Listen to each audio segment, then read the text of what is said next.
Buenas tardes, ¿se me oye? Tenemos hoy un pequeño problema con la emisión, tengo mala señal, pero bueno, yo voy a empezar y nada, en primer lugar, saludar a los que estáis en el chat, que de momento solo hay uno, EVG Youth, como se lea, y nada, espero que se me oiga. Y yo voy a seguir, si hay algún problema me lo decís por el chat.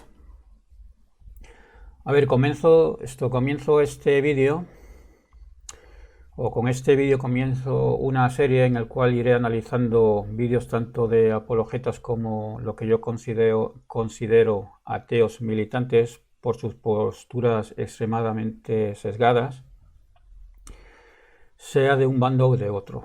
No seré yo quien defienda el cristianismo ni la Biblia, y que quede claro que soy ateo, aunque quizás ante los ojos de un ateo militante sea un hereje por el simple hecho de que defiendo la existencia de un Jesús histórico.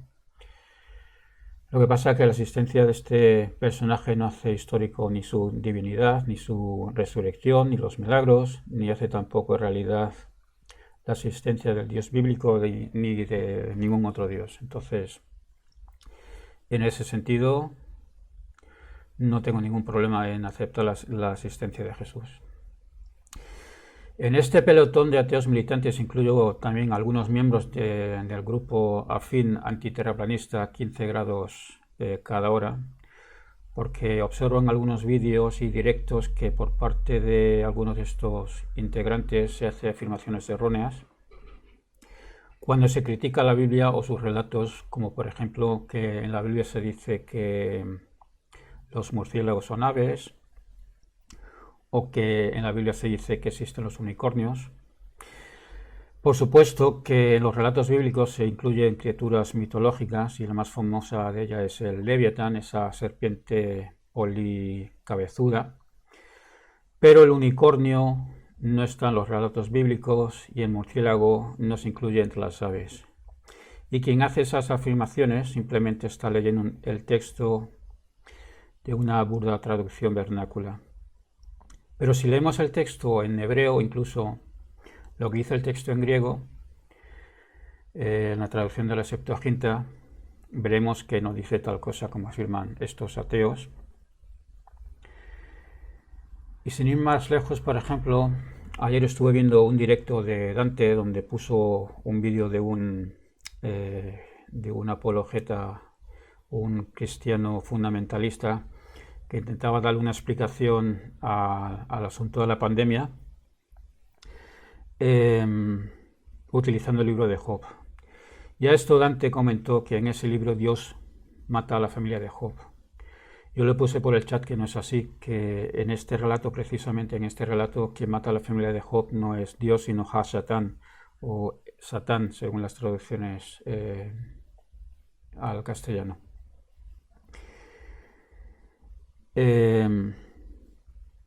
A esto Dante insistió que lo había leído hacía poco, entonces le escribí por el chat el versículo concreto donde Dios le da permiso a Ha-Satán para hacer con Job y su familia lo que quiera siempre que respete la vida de Job. ¿Y cuál es mi sorpresa? Que un participante en el chat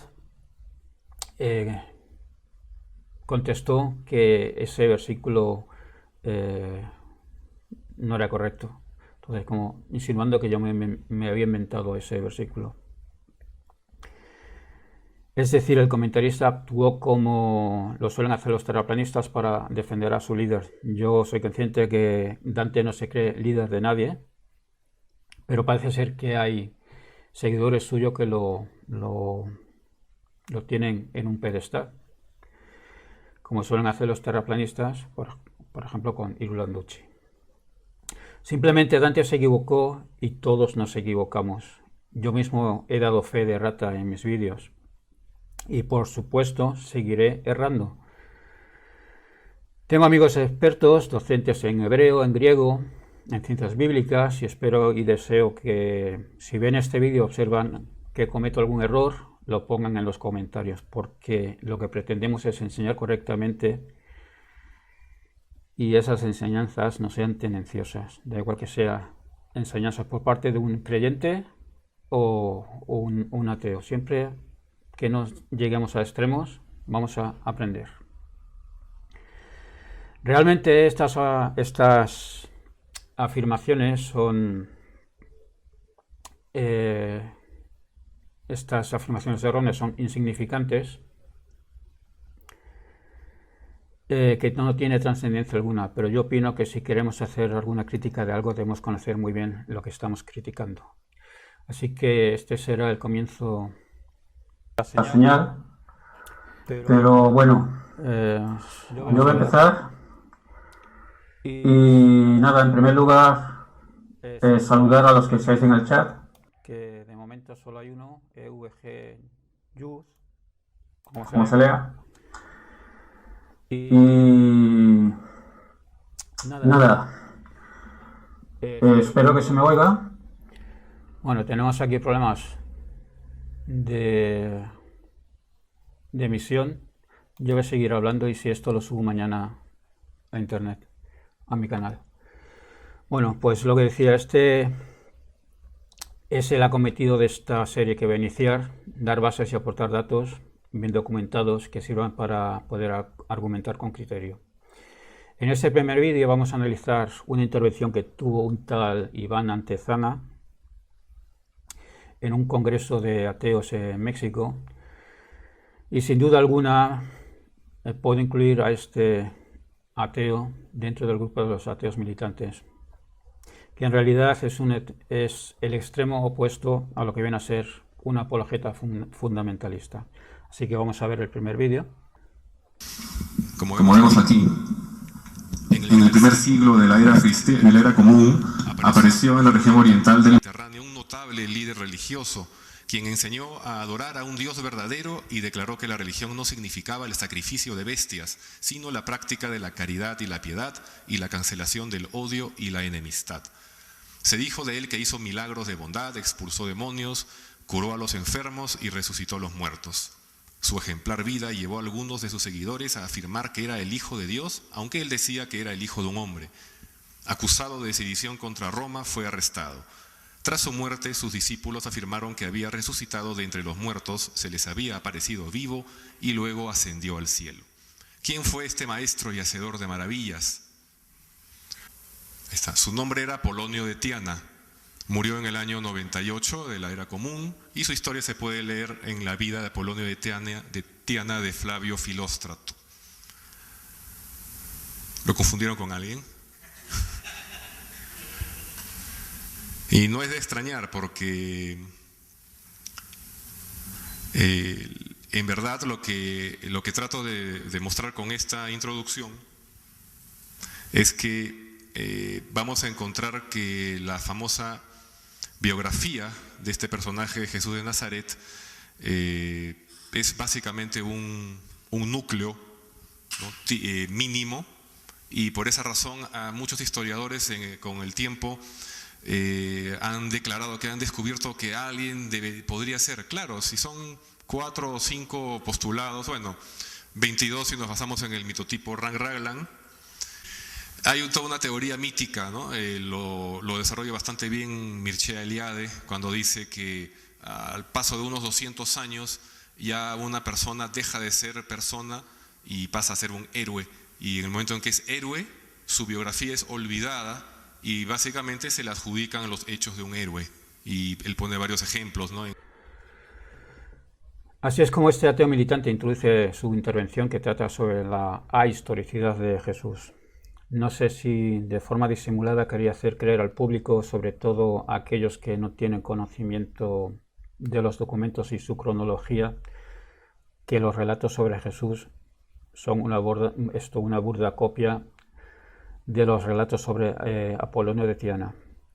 Para aquellos que no estáis al tanto, deciros que la vida de Apolonio de Tiana está representada por una sola fuente, escrita alrededor del 150, después de la Era Común y efectivamente escrita por Flavio Filóstrato en una obra que se titula Vida de Apolonio Tiana.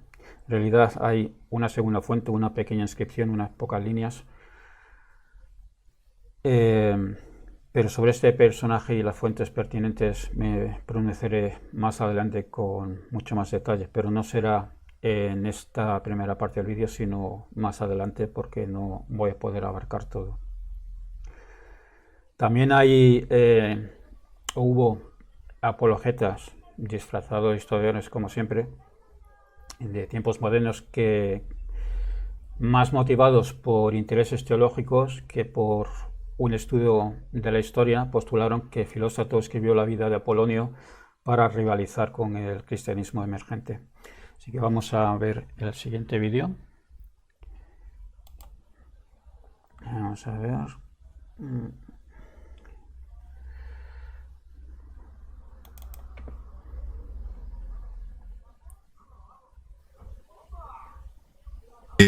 Bueno, lo primero que hay que entender es que todo el conocimiento de Jesús de Nazaret, toda la historia, la supuesta biografía, todo absolutamente viene de los evangelios canónicos. A nadie en la escuela le han enseñado las antigüedades judaicas de Flavio Josefo, a nadie le enseñaron en el jardín de infantes los anales de Tácito, nada de eso. Entonces, toda la historia, todo lo que uno asume, con lo que es familiar, viene de los evangelios. El gran problema es que los evangelios no tienen un gramo de historia.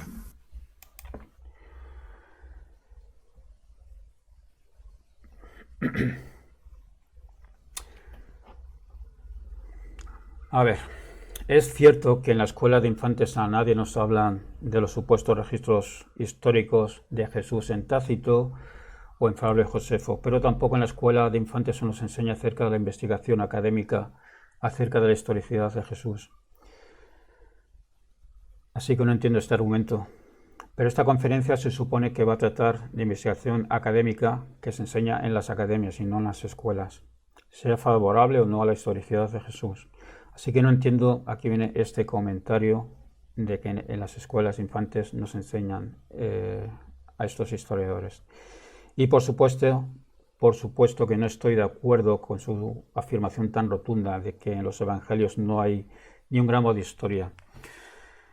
Son esos escasos gramos de historia los que la investigación ha conseguido extraer de las toneladas de teología de las que están compuestas los evangelios, y lo han hecho con una metodología académica. Ya os lo he dicho varias veces, los criterios de historicidad y los patrones recurrentes. Vamos a ir al siguiente vídeo.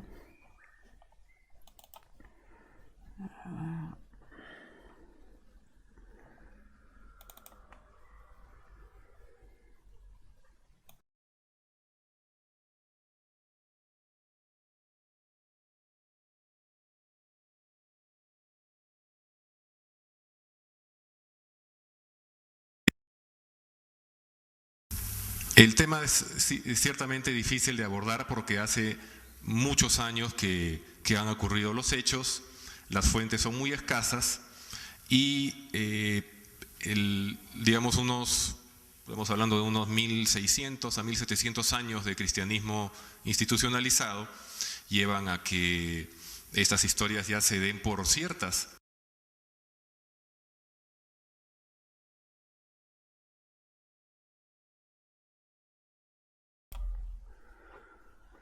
A ver, en este fragmento de vídeo no pretendo comentar nada sobre lo que se ha expuesto, pero sí señalar que para tratarse de una conferencia supuestamente seria respecto a un análisis de los evangelios, aparezca aquí en esta imagen un fragmento de un evangelio, el mal llamado Evangelio de la Esposa de Jesús, que sin duda alguna ha sido identificado por los expertos como una falsificación.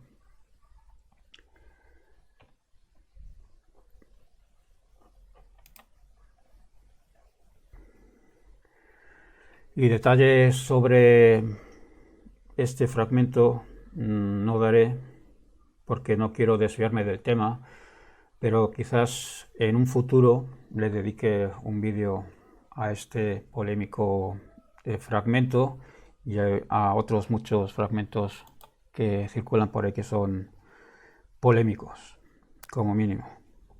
Así que vamos a ver el siguiente vídeo.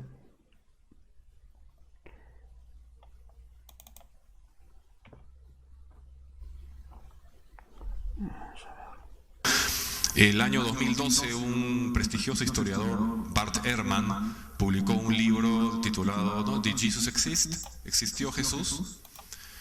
Y la respuesta fue flamígera porque para promover la salida de su libro él escribió un artículo en el Huffington Post, un artículo lleno, que daba vergüenza ajena leerlo, un artículo lleno de ad hominem, ¿no?, en que acusaba, decía que los que soportaban la teoría miticista ni siquiera los iban a contratar en una universidad de prestigio, cosas así, ¿no?, que sorprenden de un hombre académico, ¿no?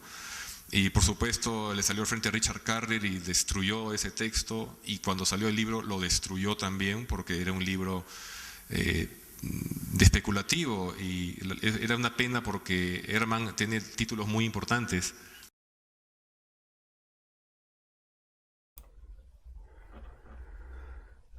A ver, en primer lugar,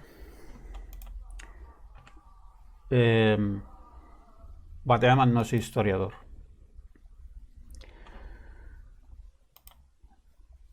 Vamos a ver. Espera un momento, que voy a ver si... Vale, vamos a ver aquí. Vamos a ver el currículum de Bart Ehrman.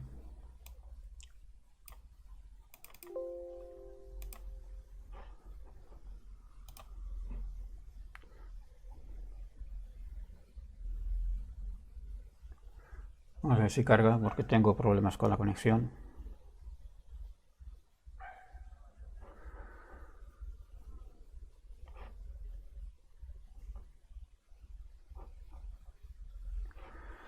Vale, aquí tenemos el...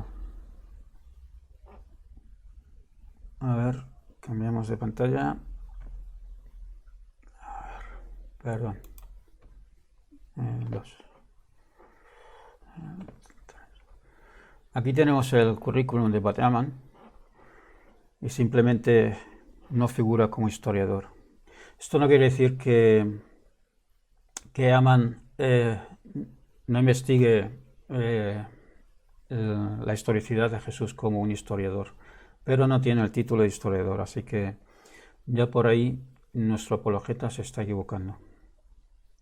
Y ahora vamos a ver lo que realmente escribió Bart Ehrman en ese artículo al que hace referencia este apologeta. Vamos a ir al artículo, a ver si carga.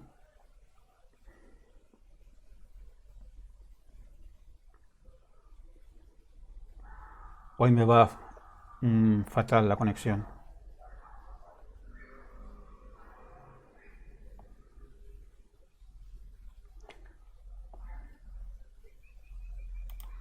A ver. No me lo carga.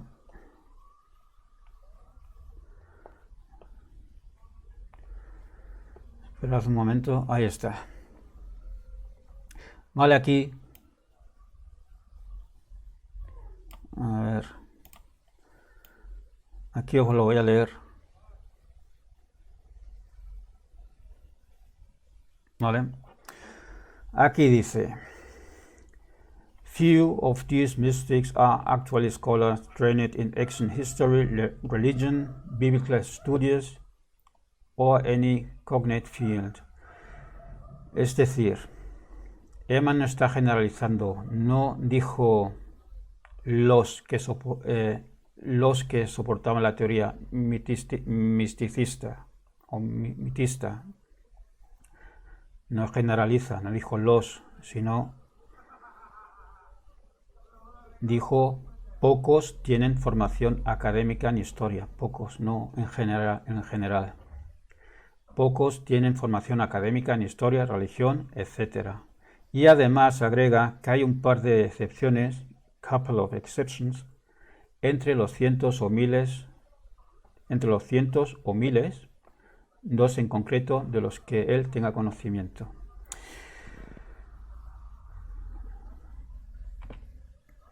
Ahora bien, si este ateo militante menciona el libro de Ehrman, Did Jesus Exist?, se supone que debería haberlo leído para poder opinar sobre él.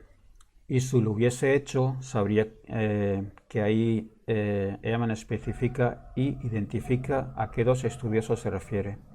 Y voy a citar el libro de Ehrman, Did Jesus Exist?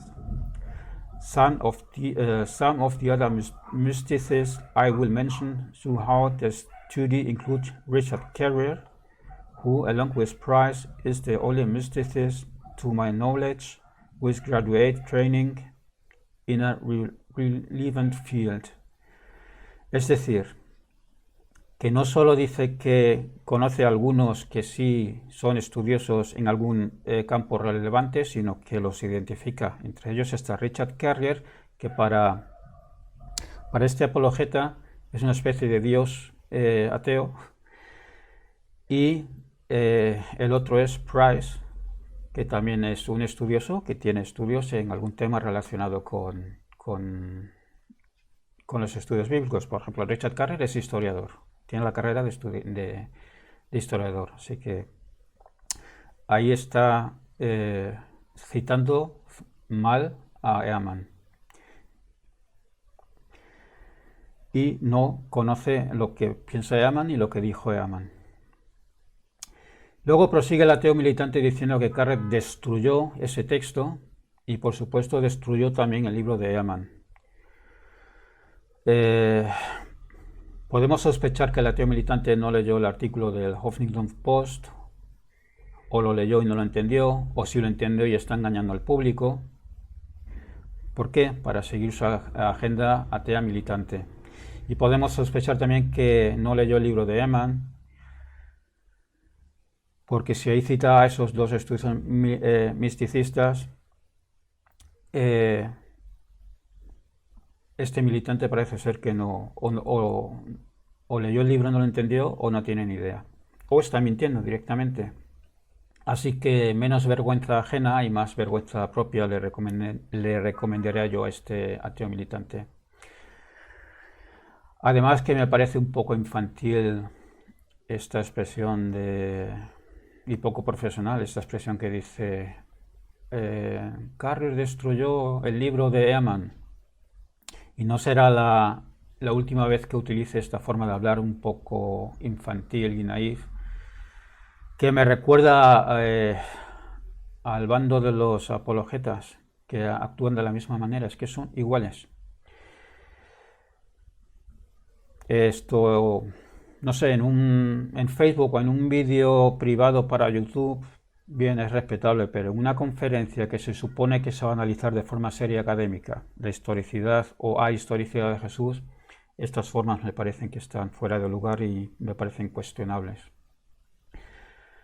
De todas formas, aportaré a lo largo de mis intervenciones de argumentos para que nuestro ateo militante baje del pedestal a este tal Carrier, porque Carrier, pese a ser la estrella del mititismo, sus trabajos y su metodología están siendo cuestionadas por estudiosos a quienes les importa un pepino si Jesús existió o no, porque no son confesionales. Más adelante daré datos y trabajos de otros estudiosos que han cuestionado seriamente el trabajo de Carrier. Por lo tanto, Carrier no destruye libro alguno. Carrier da su opinión y su opinión no es la verdad absoluta y sobre todo es muy cuestionable.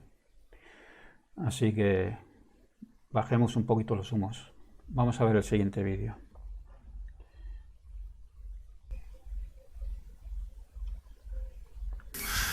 Y tenemos últimamente a Richard Carrier, quien ha escrito sobre este tema en varias ocasiones, y este año, parece que ha sido entre julio y agosto, que después de casi 2 años de prometido, publicó su libro sobre la historicidad de Jesús, que básicamente es la última alcayata en el ataúd de la tesis histórica, ¿no? Es un libro muy bien documentado y que apela al uso de la metodología estadística probabilística, el uso del teorema de Bayes.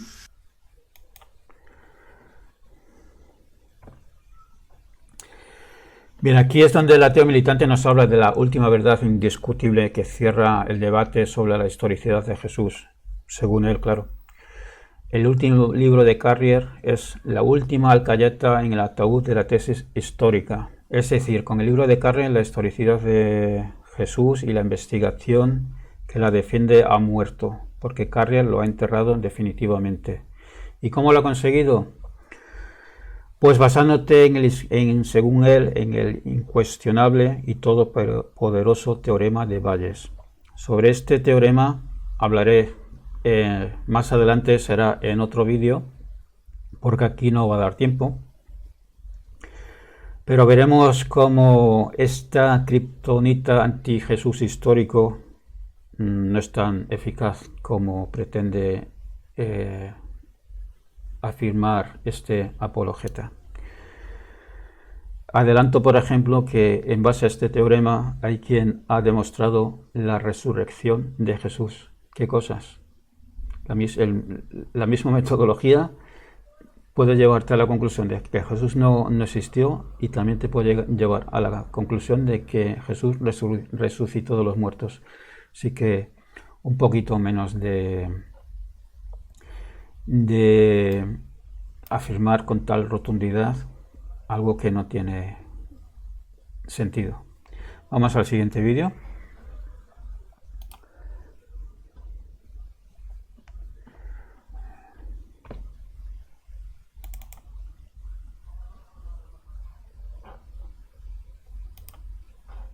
Y básicamente él no solamente el núcleo de su argumento no es que simplemente que Jesús no existió, sino que ni siquiera fue necesario para que exista el cristianismo, ¿no?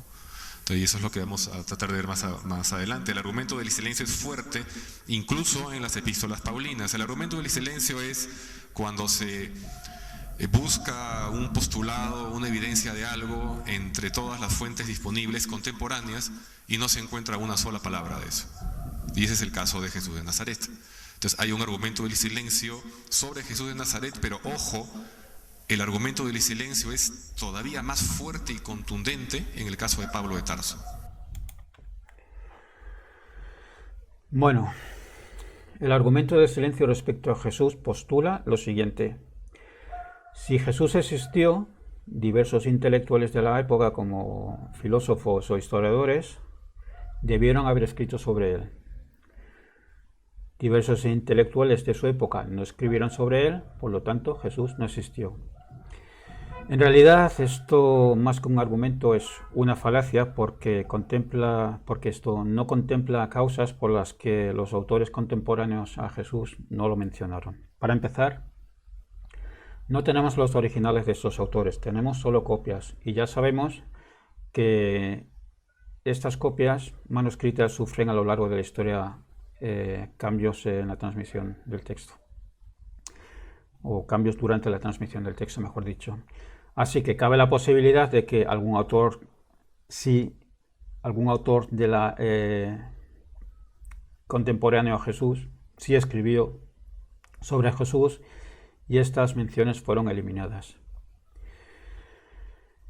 Claro, podemos decir, ¿cómo que un cristiano va a eliminar una mención sobre Jesús de un texto de un historiador romano, si lo que le interesa al cristiano es poder demostrar que Jesús existió?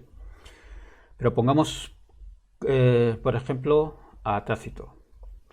Las copias que tenemos de Tácito, todas fueron hechas por cristianos, y si no recuerdo mal, el manuscrito más antiguo que tenemos es del siglo XI o por ahí ronda.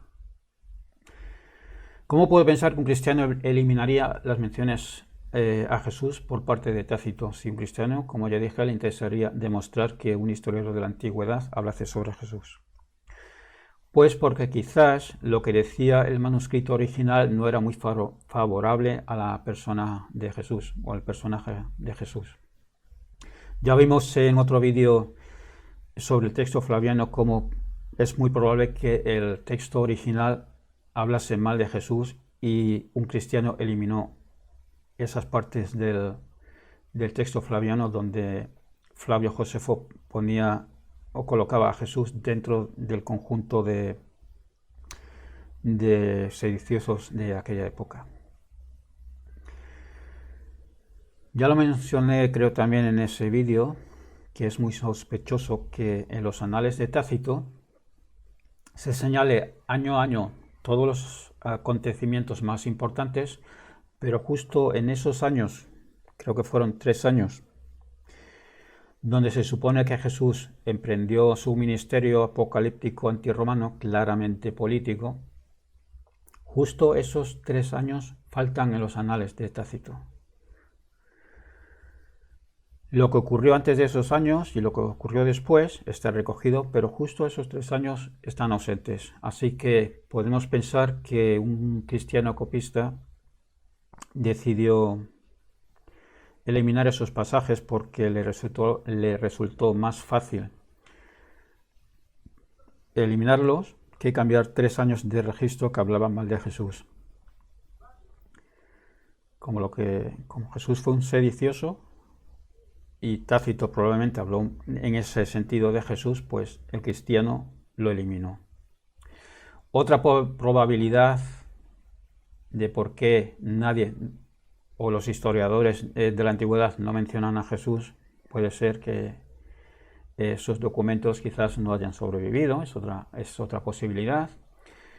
Y otra opción es que ante los ojos de los filósofos y los historiadores de la época, Jesús fue tan insignificante que no se molestaron en mencionar a un loco judío que predicó a un grupo diminuto en ciudades y aldeas marginales de Palestina. Por lo tanto, el argumento de en silencio simplemente es un argumento muy flojo y yo diría que más que un argumento está tirando hacia una falacia. Veremos más adelante que incluso personajes que ante los ojos del emperador Vespasiano, que fueron muy relevantes, no son mencionados en obras de los historiadores romanos de la época, pero eso lo veremos también más adelante. Vamos a ver el siguiente vídeo.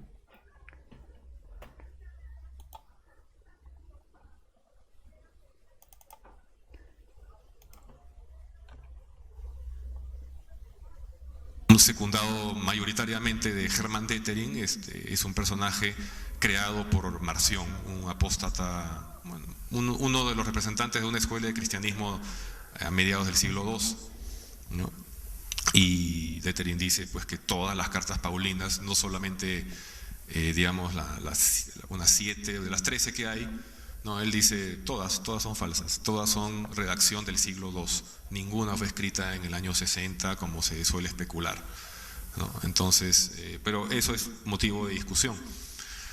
Y bueno, sí hay historiadores titulados por el lado mítico, ¿no? Entonces es falso pues que salir a argumentar cartones y títulos cuando de lo que se trata es de investigar los argumentos, ¿no? Y ver si dan. Ahora, nuevamente, ¿por qué pensar que Jesús existió? Se suele argumentar que no hay otra explicación plausible para el inicio del cristianismo, ¿no? Que salió un profeta de tanta influencia, cuyo sacrificio motivó a todos, y que esa creencia tan firme en su resurrección es lo único que podría explicar que una religión marginal, ¿no? Que era perseguida por Nerón en el circo romano, se haya convertido en la... Entonces toda esta historia grandilocuente que no tiene nada de base, ¿no? Y según algunos, dice, la inexistencia histórica de Jesús daría más problemas que soluciones, ¿no? Que es mucho más fácil explicar el cristianismo de la manera eusebiana, por llamarlo de alguna manera, tradicional, que digamos por alguna explicación alternativa.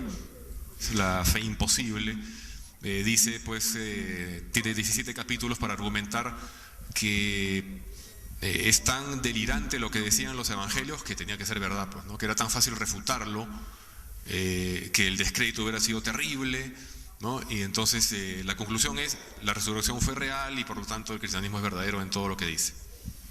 Entonces, bueno, ya Richard Carrier se ha encargado de destruir tenemos a Antonio Piñero, atrás por favor, sí. Y él es una persona muy importante porque en nuestro idioma es la persona que más ha publicado al respecto, tiene ya como 40 años dedicado a las lenguas antiguas, es una estrella, digamos, un erudito en la materia, ¿no? Y a veces tiene pues opiniones que dan vergüenza ajena, como la que está aquí en el párrafo de abajo, ¿no? Dice: si el personaje Jesús fuera inventado, los escritores evangélicos no lo habrían construido de una manera, ¿no? De una mejor manera, dice, ¿no? No habrían inventado escenas que luego iban a costar a la iglesia un posterior enorme dolor de cabeza teológico. Bueno, aquí hay un montón de errores, de falacias, ¿no? O sea, en primer lugar, no se puede hablar de los evangelistas, no es un pen club, ¿no? O sea, no es un club de los escritores que se reúnen, no. Los evangelios son, que para empezar hay 30 y tantos, casi 40, no solo 4. Los evangelios canónicos, por decir los 4 conocidos, son 4 versiones completamente diferentes de una cristología en particular. O sea, si hubiéramos logrado de repente, ni siquiera, lo más probable es que ni siquiera se hayan podido conocer en vida, ¿no? No son tan simultáneos como el discurso dominante piensa. Si estos 4 evangelistas se hubieran reunido en una habitación, estoy seguro de que solo uno habría salido vivo. O sea, es tan así la contradicción y la diferencia de cristología que defiende a cada uno, que digamos es imposible hablar de los evangelistas, ¿no? Ellos no pensaban en ninguna iglesia. Para empezar, quizás los hechos de los apóstoles puedan ser atribuidos ya a una pluma católica, pero los evangelios, el evangelio de Marcos católico, por favor, ¿no? Si tuvieron que cambiarle los textos a lo largo de 100 años por lo menos para adecuarlo a la agenda, ¿no? Igual el evangelio de Mateo. Entonces estamos hablando de documentos totalmente disímiles, rivales entre sí. Bueno, aquí el ateo militante apela de nuevo a su dios Richard Carrier y el poder de destrucción anti-Jesús histórico que tiene Carrier. No voy a comentar el libro del apologeta que nos ha presentado, pero sí me voy a referir a Antonio Piñero. No sé de dónde el ateo militante saca la idea de que Piñero se imagina que 4 evangelistas se sentaron en un cuarto a escribir cada uno su evangelio.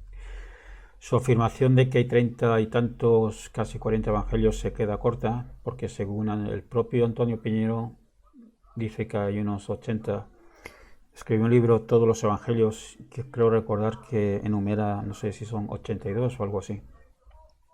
La gran mayoría de estos evangelios son muy tardíos y los podemos clasificar básicamente en 2 categorías, que son los gnósticos y los evangelios no gnósticos. Los gnósticos representan a Jesús como un ser celestial de principio a fin, una emanación del Dios verdadero, el Dios uno.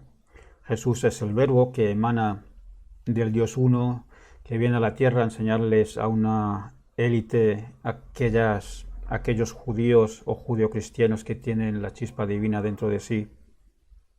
Les viene a enseñar un conocimiento oculto, conocimiento es gnosis en griego, con lo cual podrán abandonar este mundo de la materia, que es obra del malvado demiurgo Yahvé, que es el dios judío del Antiguo Testamento.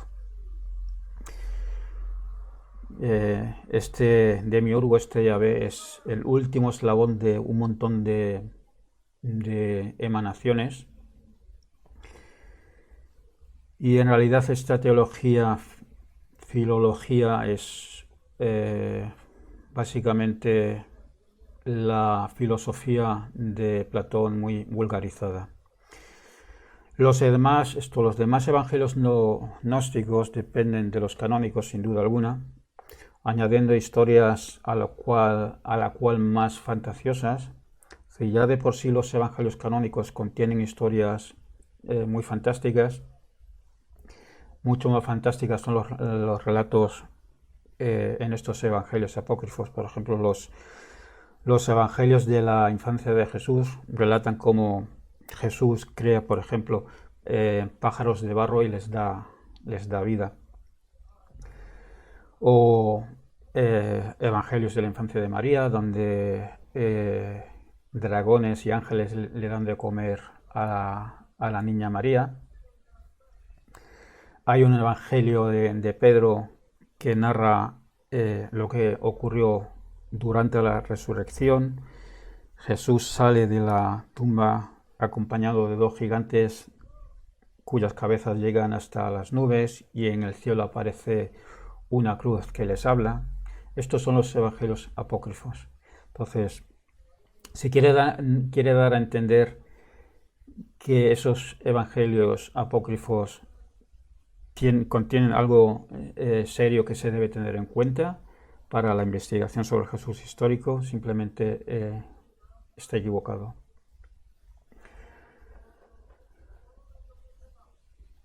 Pero bueno, el tema de los evangelios apócrifos puede ser un tema para otro vídeo. Ahí sí que podré entrar en detalle y dar datos muy concretos, con fechas y todo. Cuando dice que los 4 evangelios son completamente diferentes de una teología en particular, supongo que con lo de diferente se está refiriendo a la teología y no a los propios evangelios, porque los evangelios no son tan diferentes unos de otros, ya que Mateo y Lucas utilizan a Marcos como fuente, y luego Mateo y Lucas entre sí utilizan una fuente común, aparte de Marcos, que es la hipotética pero muy plausible fuente Q. Y por otra parte está el Evangelio de Juan. Teológicamente es el más avanzado, pero conoce la tradición sinóptica porque se refiere a muchos relatos de los sinópticos, pero las corrige. Por lo tanto, no son evangelios tan dispares entre ellos, son muy parecidos, sobre todo los sinópticos. El evangelio de Juan aparte, pero sabemos que debió de conocer la tradición sinóptica. Entonces, las diferencias que puede haber son aspectos teológicos, pero estos 4 evangelios comparten una teología que es la principal de todas, que es que Jesús murió por nuestros pecados. Esa teología la comparten los 4 evangelios. Y esta teología, por ejemplo, no la defienden los gnósticos. Así que este aspecto teológico es el más significativo de todos. Difieren en aspectos teológicos como hasta qué punto Jesús fue divino, a partir de cuándo Jesús formó parte de ese ámbito divino. Y ahí sí que se puede observar una constante evolución teológica. Por ejemplo, en el libro de Hechos se recoge la tradición más antigua sobre la divinización de Jesús, porque ahí, en boca de Pedro, el autor pone que Jesús fue de alguna forma divino cuando se sentó a la diestra del Padre.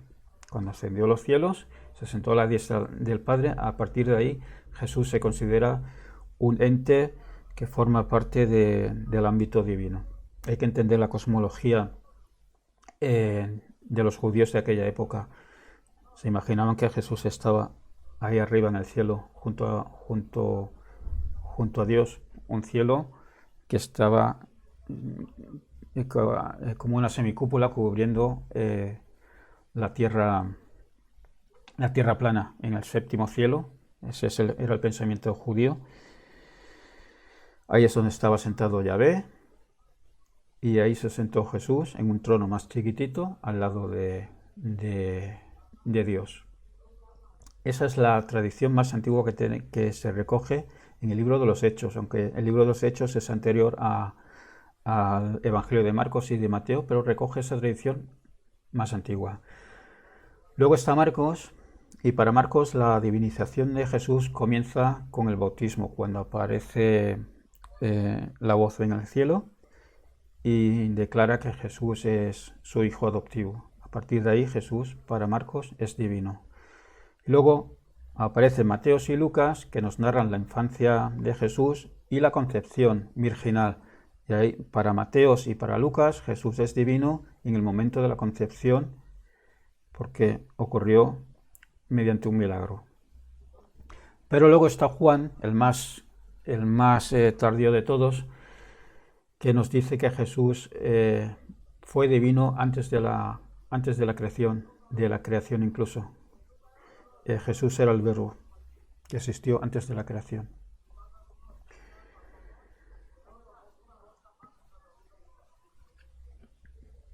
Pero todo esto que estoy contando ya lo explica Piñero en sus libros, por lo tanto no sé a dónde quiere llegar el ateo militante.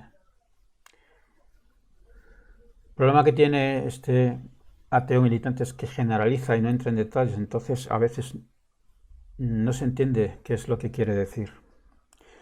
Pero bueno, vamos a ver el siguiente vídeo.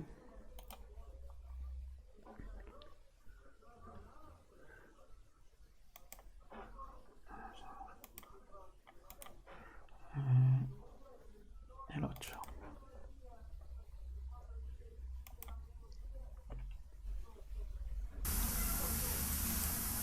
Bueno, ¿y qué dice Piñero, no? Dice: mi idea es, no hace falta recurrir a un argumento externo al testimonio de historiadores del siglo I o II para probar la existencia histórica de Jesús. O sea, un historiador dice que no hay que recurrir a fuentes históricas para llegar a una conclusión histórica. Eso en primer lugar. Después, ¿qué dice? El argumento es sencillo. La existencia histórica de Jesús se prueba convincentemente por la existencia del cristianismo y sus restos de este en el siglo I.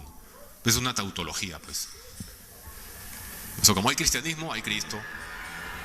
Entonces, eso no lo puede decir una persona que tiene 40 años de academicismo a cuestas. ¿Qué dice? Tratar de explicar históricamente un cristianismo sin que Jesús haya existido produce infinitos más dolores de cabeza al historiador. Y bueno, como vamos a ver, esto es realmente una afirmación muy, muy avesada. ¿Por qué? Porque sí hay explicaciones para el inicio del cristianismo, ¿no?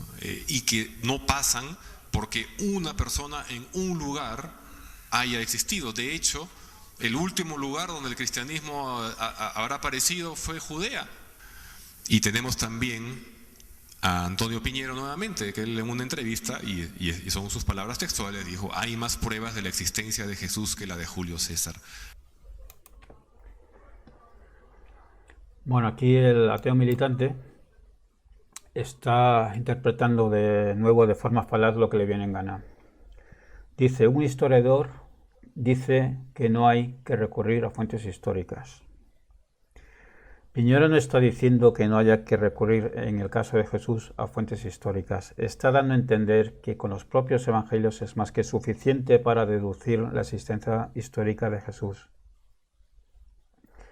No que esté prohibiendo recurrir a fuentes históricas. De hecho, Piñero recurre a ellas como complemento. Concretamente, Piñero le concede al testimonio flaviano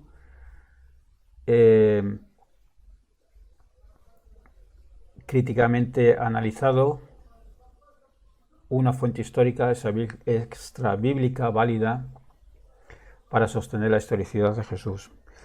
Pero Piñero da a entender que incluso sin ella, sin esta fuente extrabíblica, en los propios evangelios hay suficientes evidencias de la existencia de Jesús. Eso es lo que Piñero está queriendo decir. Y si este ateo militante conociera la obra de Piñero, que lo dudo que lo haga, sabría muy bien que lo que está expresando Piñero es lo que acabo de explicar y no tergiversaría sus palabras. Lo siento, pero de nuevo se desprende un tufillo ateo militante de estos comentarios. En segundo lugar, aquí el ateo militante está confundiendo al Jesús histórico con el Cristo de la fe. Piñero dice que la existencia del cristianismo se explica mejor con la existencia de Jesús, no con la existencia de Cristo. Por lo tanto, no está diciendo, como hay cristianismo, hay un Cristo. Eso no lo dice Piñero. Sí. Piñero dice, como hay cristianismo, hubo un Jesús, no un Cristo. Esa es la diferencia. Pero esto es uno de los problemas que tienen los mitistas. No son capaces de distinguir entre la construcción teológica de Cristo, el Cristo de la fe, que fue posterior a la muerte del Jesús histórico, y la convicción en la resurrección, y el Jesús de carne y hueso humano de principio a fin. Los mitistas no son capaces de distinguir estos dos personajes, y menos cuando en los evangelios se mezcla al Jesús histórico y se hace una especie de amalgama con el Jesús histórico y el Cristo de la fe. Eso los mitistas parece ser que no son capaces de entenderlo, pero los historiadores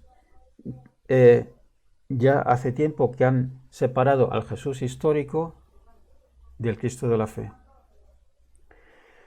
Y efectivamente hay explicaciones muy variopintas para explicar la existencia del cristianismo sin necesidad de la existencia del Jesús histórico. Y eso Piñero jamás lo ha negado. Lo que critica Piñero es que esas hipótesis son muy rebuscadas, enredadas, poco plausibles, y todo se explica mejor si existió un personaje histórico en torno al cual se construyó paulatinamente una religión. Eso es lo que dice Piñero.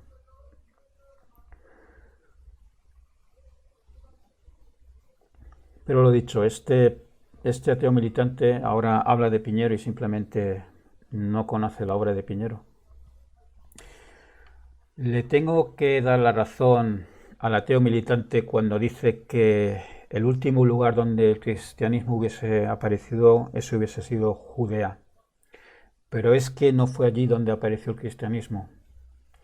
La secta de Jesús no fue cristiana, fue judía. La secta de Jesús. Los discípulos de Jesús eran judíos. Los que creyeron en la resurrección de Jesús al tercer día fueron los discípulos de Jesús judíos. Fueron una secta judía, no cristiana. Incluso Pablo de Tarso, que fue el que ideó la teología sobre la muerte vicaria de Cristo o de Jesús, el que construyó ese personaje teológico en torno a la figura de Jesús, Pablo de Tarso no fue cristiano, fue un judío. Lo que pasa es que fue un judío de la diáspora. Y Pablo de Tarso, fue el que introdujo componentes griegos en su teología, pero lo hizo fuera de Judea, en ocasiones en contra de lo que decía la comunidad de los seguidores de Jesús en Jerusalén.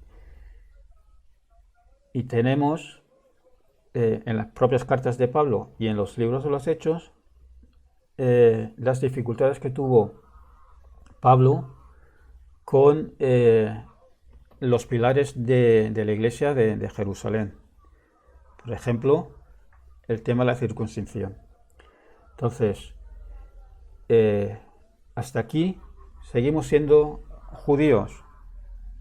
La secta original de Jesús, judía, y Pablo de Tarso, judío, aunque de la diáspora. Y sí que incluye elementos de las religiones mistéricas. La muerte vicaria no existe en el pensamiento judío, pero sí en las religiones mistéricas.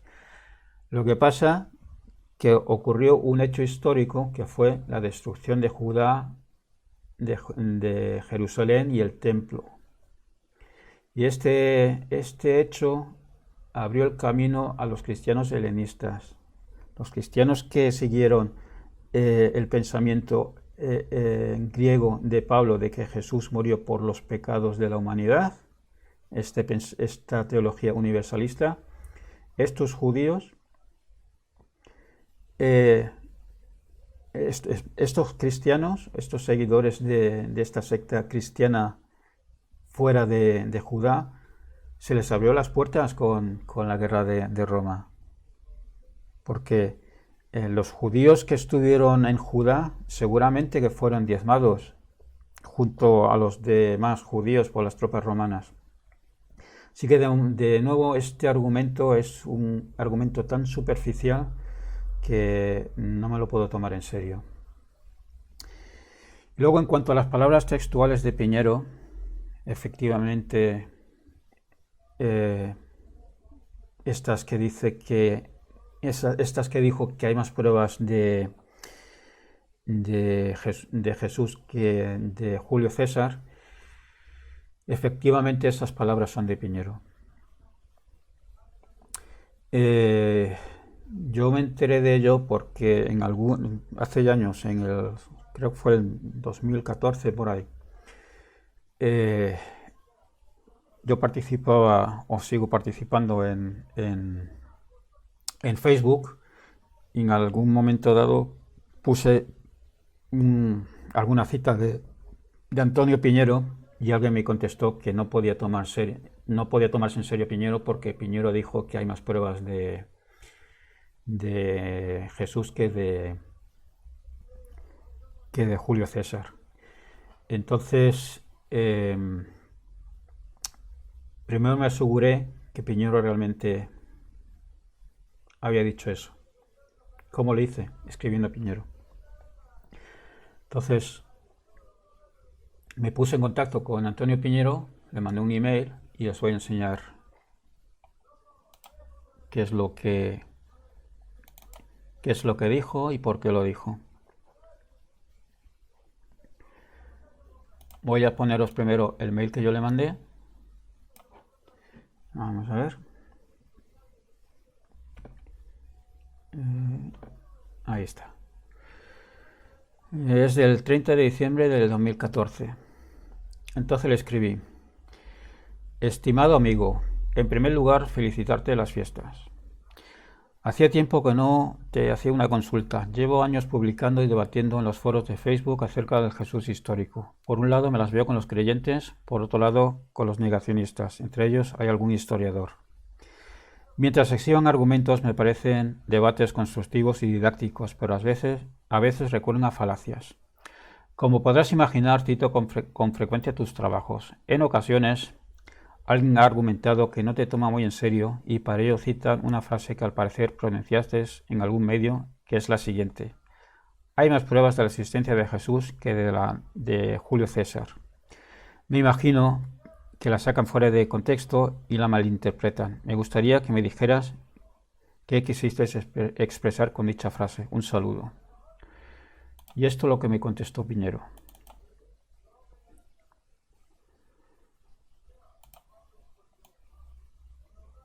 Antonio Piñero, 31 del 12 del 2014.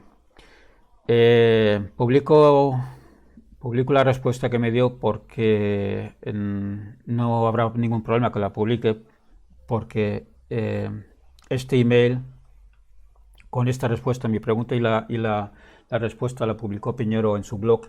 Tiene un apartado preguntas y respuestas y ahí publicó el email que yo le mandé junto a su respuesta, por lo tanto es algo público, así que lo puedo exponer. Me contestó: querido amigo, el crítico tiene razón en que esa frase es sumamente hiperbólica. Me he arrepentido de haber usado ese ejemplo, pero sí se podría utilizar el ejemplo de cualquier otro personaje absolutamente secundarios en la historia del Imperio Romano, y Jesús era un personaje mínimo, casi inexistente a los ojos de Roma. Dije esa frase mal dada en un momento de exasperación con gente irracional, que no saben distinguir entre un rabino galileo fracasado en su empresa, evidentemente, como algún otro de su época, y el Cristo celestial, que es un teologema que empieza con claridad, sobre todo en Pablo. Si se parecen las dos figuras, no hay razón ninguna para negar la existencia del Jesús histórico. El Cristo celeste no existió nunca históricamente, porque es pura teología y se sitúa a otro nivel, y menos la mezcla de los dos tal como la presentan los evangelios. La gente en el fondo un tanto irreflexiva quiere decir es que ese Jesús mezcla de esos dos referentes no existió nunca, y tienen razón, pero hablan en prosa sin saberlo, y no saben que la tienen porque no saben distinguir entre esos dos personajes, uno real y mínimo, luego reinterpretado y repensado, idealizado, el Jesús evangélico, y otro, el Cristo celestial. Y menos caen en la cuenta de que la lectura crítica de los evangelios hace esa distinción. Y entonces no se plantea el menor problema. Insisto, se trata de una falta de reflexión. Y concluye, creo que el 99% de los investigadores está de acuerdo con esta distinción y no tienen el menor problema con la existencia del Jesús histórico de verdad.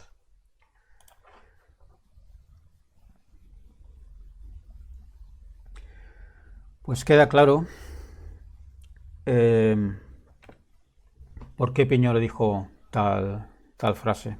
Se ha disculpado por ello y no hay que darle más vueltas. Así que vamos a ver el siguiente vídeo.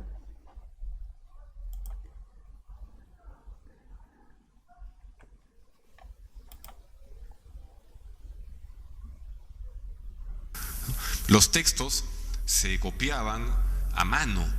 Entonces aquí vamos a ver uno de los problemas que había, porque en un inicio el cristianismo solamente tuvo atractivo entre las clases más bajas, los más pobres y los menos educados.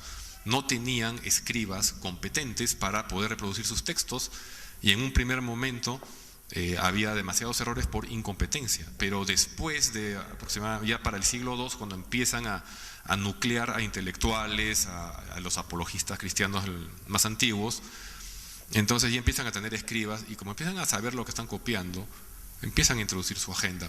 Y este es un ejemplo muy divertido que pone Bart Ehrman en su libro Misquoting Jesus, que algo así, que lo han traducido en España como Jesús no dijo eso.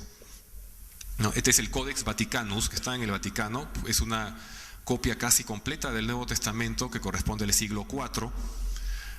Y aquí, en esta página, en esta nota a la margen que ven circulada en rojo, ¿no?, un escriba maldice a su predecesor por haber alterado el texto. ¿Qué dice ese texto? ¿Cuál es la traducción?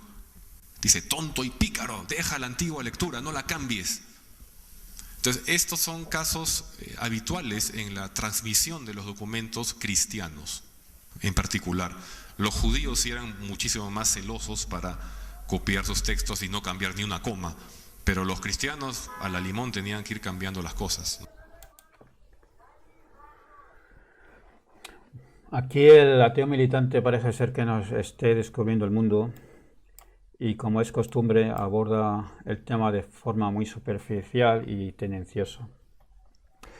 De la existencia de variantes textuales, cualquiera que se haya ocupado un mínimo de la historia de la transmisión del texto tiene constancia. Aquí lo que el ateo militante no nos cuenta es que la crítica textual reconstruye ese texto y cualquier otro texto de la antigüedad lo más cercano posible al original. Por lo tanto, la existencia de variantes textuales no es un gran problema. Al principio de la intervención en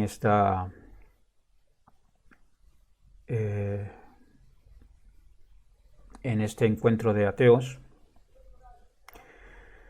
el ateo militante nos mencionó la vida de Apolonio de Tiana.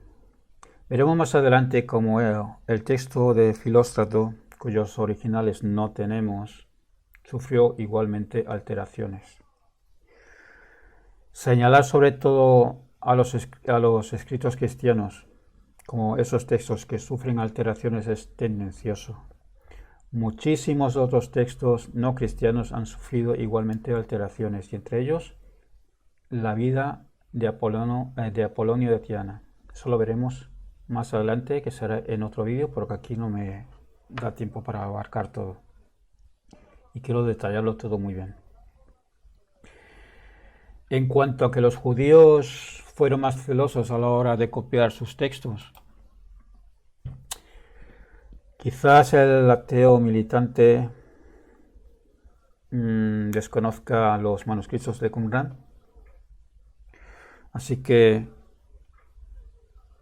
o está hablando desde la ignorancia o nos está contando una mentira a medias, y una mentira a medias es toda una verdad a medias, y una verdad a medias acaba siendo una mentira. Lo dicho, desconoce los manuscritos de Qumrán, desconoce los manuscritos samaritanos del Pentateuco. Estos manuscritos, los de Qumrán y los códices de samaritanos, junto al texto hebreo que debió haber detrás de la Septuaginta, nos demuestra que desde la época de Esdras en el siglo V, antes de la era común, hasta el siglo I de nuestra era, a los judíos no les tembló el pulso a la hora de alterar el texto, por motivos de toda índole, incluidos los teológicos. Es a partir del siglo I que aparece lo que se denomina el texto proto-masorético, de cuya transmisión se ocuparon, al parecer, los fariseos, los futuros rabinos, y a partir del siglo VII, después de nuestra era, por parte de la tradición masoreta, que utiliza ese texto proto-masorético y le añade lo que son los nikuts, los puntitos estos que aparecen sobre las consonantes, por encima o por debajo, o entre las letras, para como signos vocálicos, y etcétera. Así que podemos hablar de unas copias hechas con tal celo en lo que es la tradición masorética, o a partir del siglo I, que no cambió aparentemente ni una sola coma, aunque eso también es una exageración. Y vamos a ver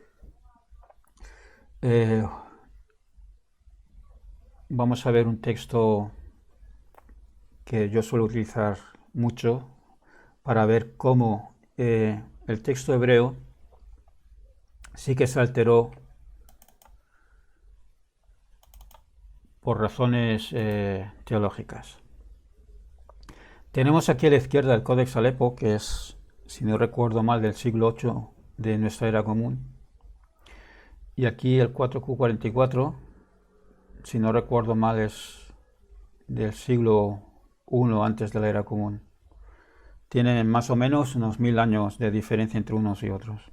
Aquí vemos los nikuts, y aquí vemos que no aparecen los signos vocálicos. Este es un texto masorético y este no. Y el 4Q44, que es del Deuteronomio 32-43, no coincide con lo que es el texto proto-masorético. El texto masorético o proto-masorético dice lo siguiente, para que entendáis la diferencia entre proto-masorético y masorético. Se deduce o se concluye que hubo un texto proto-masorético escrito antes de que se ocuparan los masoretas del texto, que no incluían los signos vocálicos. Pero este texto coincide prácticamente con lo que luego llegó a ser el texto masorético. Entonces, desde el siglo I hasta los masoretas prácticamente no hubo ningún cambio en el texto. Pero podemos ver a través de los manuscritos de Qumrán, a través de los manuscritos samaritanos y a través de la Septuaginta, aunque la Septuaginta es griega, pero la tradujeron de un texto hebreo que a veces coincide con el texto masorético, a veces coincide con el texto samaritano y a veces coincide con el texto qumranita. Por lo tanto, hubo en el siglo I como mínimo 4 textos hebreos, 4. Y aquí en el Deuteronomio 32-43 podemos ver cómo se cambió el texto por parte de los fariseos, que se sospecha que fueron los que se dedicaron a recopilar el texto proto-masorético, y vemos cómo hacen correcciones, porque el texto 4Q44 dice: aclamad cielos a su pueblo y postraos ante él todos los dioses, porque vengará la sangre de sus hijos. Entonces aquí parece ser que los copistas fariseos tuvieron problemas con que se mencionara aquí a todos los dioses, o la palabra cielos también tiene una carga mitológica, igual que los hijos, porque todo esto está relacionado con el panteón cananeo de los dioses cananeos. Eso en otro vídeo veremos cómo hay textos bíblicos que demuestran que los israelitas en su origen fueron autóctonos, pueblos cananeos o tribus cananeas que no vinieron de ningún exilio, estaban allí, y de allí, junto con otras tribus, se creó una especie de confederación que se llegó a llamar Israel, pero su origen es politeísta cananeo. También hay influencias egipcias, etcétera, etcétera. Pero bueno, eso será tema de otro vídeo. Pero vemos aquí cómo este texto del 4Q44 se manipuló y se escribió: regocijaos naciones, se cambia cielos por naciones, con su pueblo. La frase postraos ante él todos los dioses la eliminan completamente, y luego escribe: porque él vengará la sangre de sus siervos. Es decir, él cambia sus hijos por sus siervos.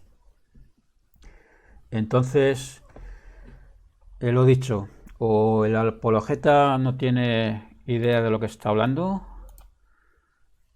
o simplemente está contando medias mentiras, medias verdades. Pues nada, hasta aquí voy a concluir con la primera parte del análisis de este vídeo. Seguiremos más adelante, no sé si la semana que viene, no creo que pueda porque empiezo a trabajar, pero más adelante seguiremos analizando el vídeo de este apologeta y analizaremos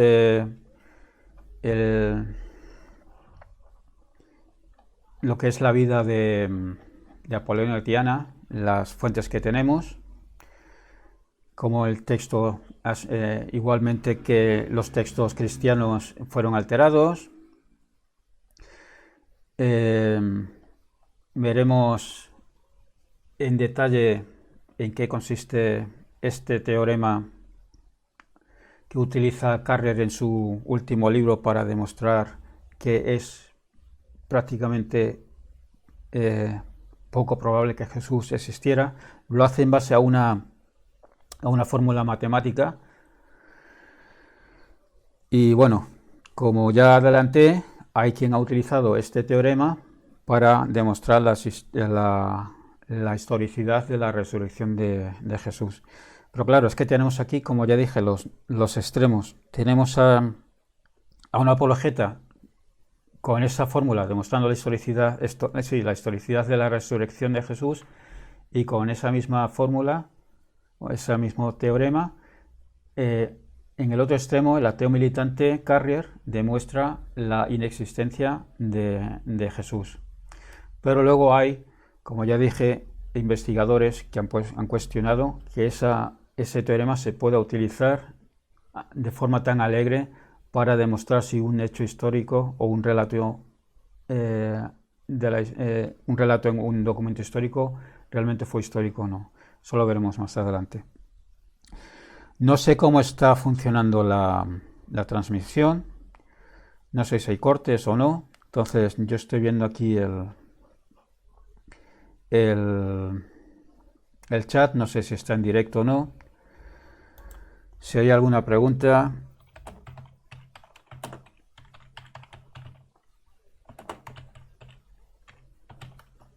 pues que se haga, y si puedo contestarla, la contestaré, pero realmente no sé si está en directo o no, porque ha habido muchos cortes.